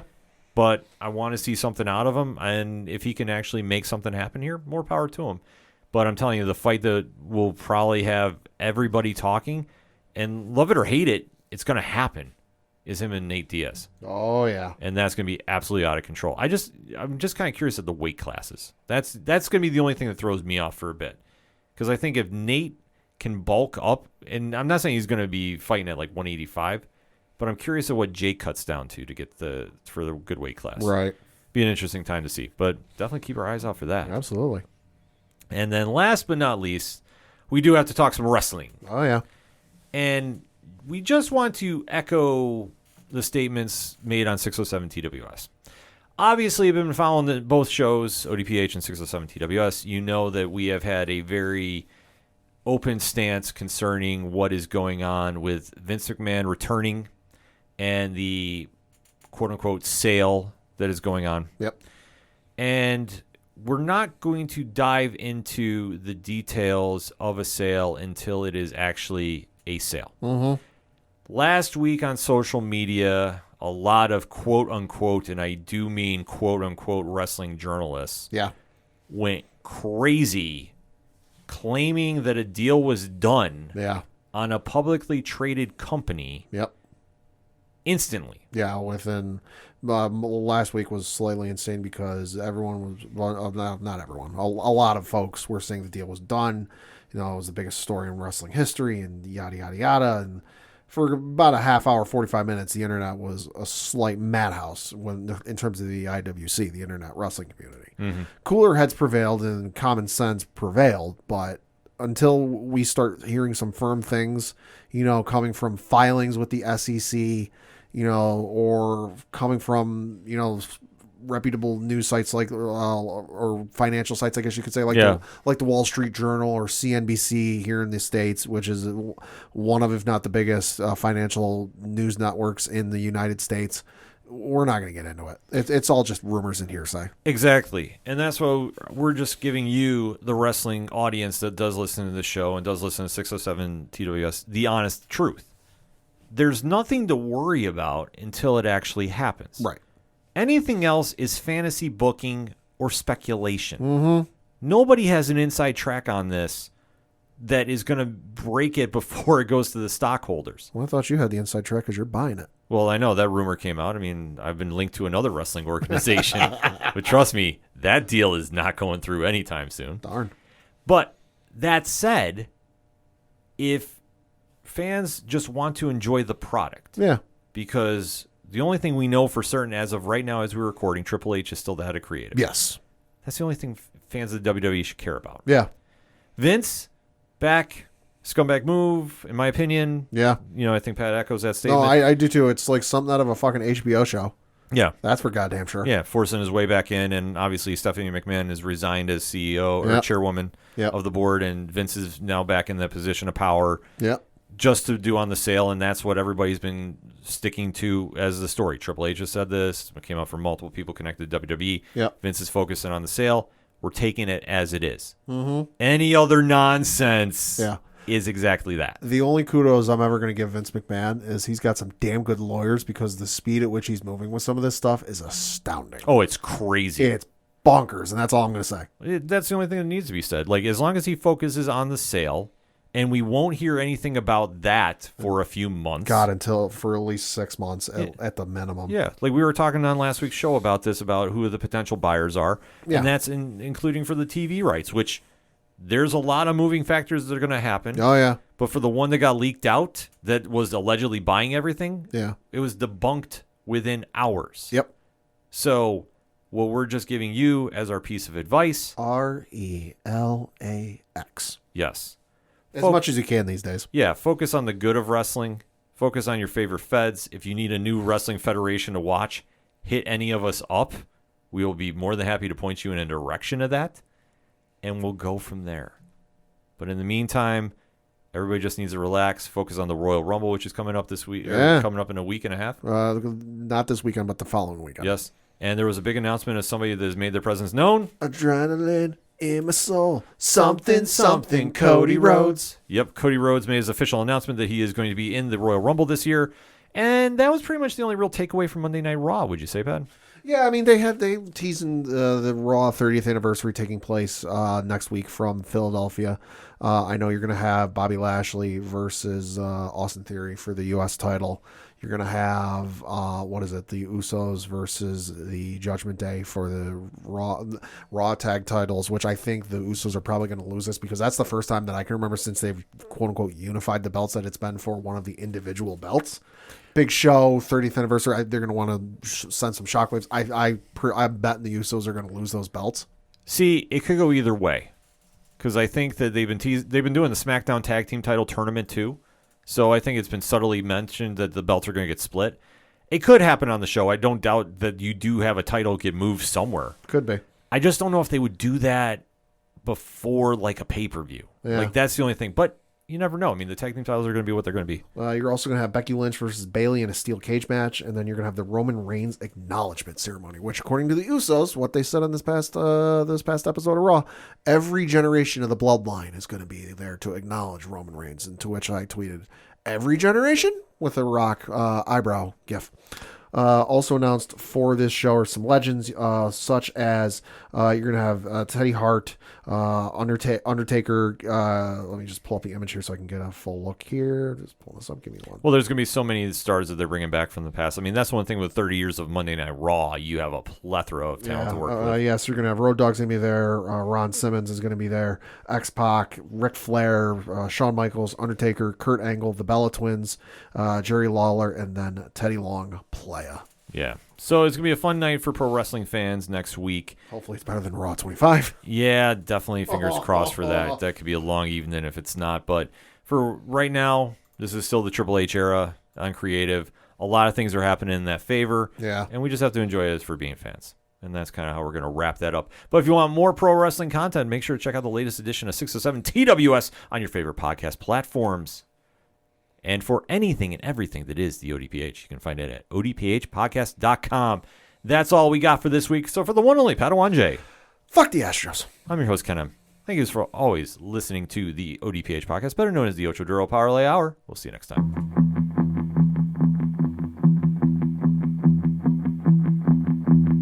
Gotta be down to the punch. Gotta be down to the punch. 'Cause they can't bring